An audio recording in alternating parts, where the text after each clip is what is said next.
কার বন্ধুরা, মা অন্নপূর্ণা রান্নাঘর। তো বন্ধুরা, আজকের রেসিপি হবে মাটন। পেঁয়াজ আছে, এখানে আদা বাটা আছে, শুকনো কাশ্মীরি লঙ্কার গুঁড়ো, হলুদ, এটা হচ্ছে বাড়ির তৈরি মশলা। এই মশলাটা হচ্ছে বাড়ির তৈরি, লবণ, জিরে, ধনে এবং গোটা গরম মশলা, তেজপাতা, গোটা জিরে, আর এখানে আছে টমেটো। তো প্রথমে শুরু করা হোক। তো নমস্কার বন্ধুরা, তেল গরম মোটামুটি হয়ে গেছে। এবার এইগুলো দিয়ে দেবো।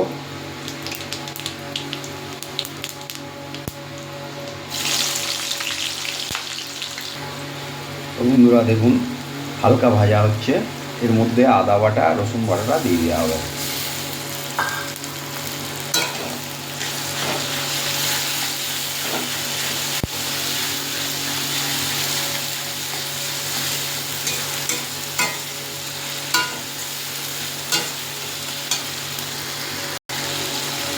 বন্ধুরা এবার মাটনটা দিয়ে দেওয়া হবে।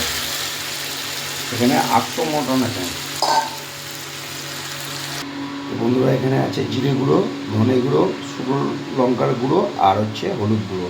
শুকনো লঙ্কা বলতে কাশ্মীরি লঙ্কার গুঁড়ো। তো এখানে একটু জল দিয়ে এটাকে মশলাটাকে তৈরি করে রেখে দেবো। বন্ধুরা এবার টমেটোটা দিয়ে দেবো।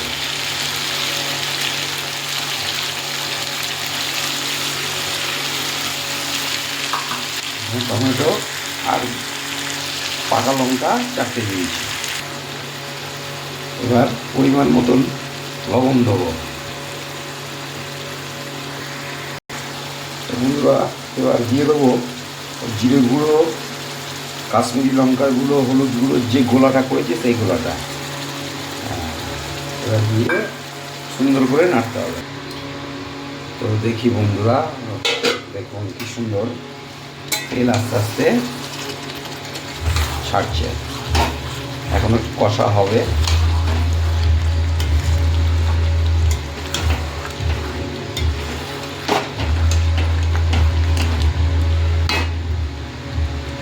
এখনো একটু কষা হবে।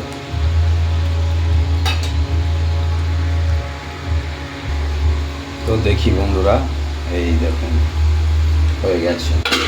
এবার একটা আসল জিনিস দেবো। এখানে কিন্তু 150-র কাছাকাছি টক দই আছে। এটাকে দিয়ে ভালো করে এবার দিয়ে দেবো। তো দেখি বন্ধুরা, এই দেখুন হয়ে গেছে, কষা কমপ্লিট। একটু গরম জল দিয়ে দেবো। তো বন্ধুরা, আমার রান্না যদি আপনাদের অবশ্যই ভালো লাগে তাহলে একটু লাইক করবেন, একটু কমেন্ট করবেন।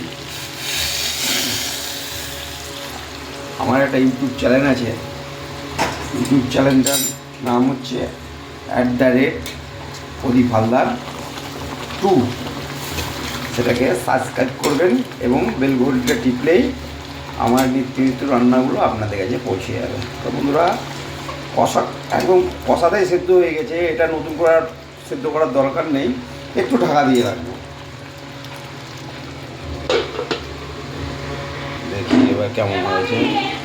এই তো আমার রান্না কমপ্লিট। এবার একটু বাড়ির তৈরি গরম মশলা ছিটিয়ে দেবো, দিয়ে ঢাকা দিয়ে দেবো।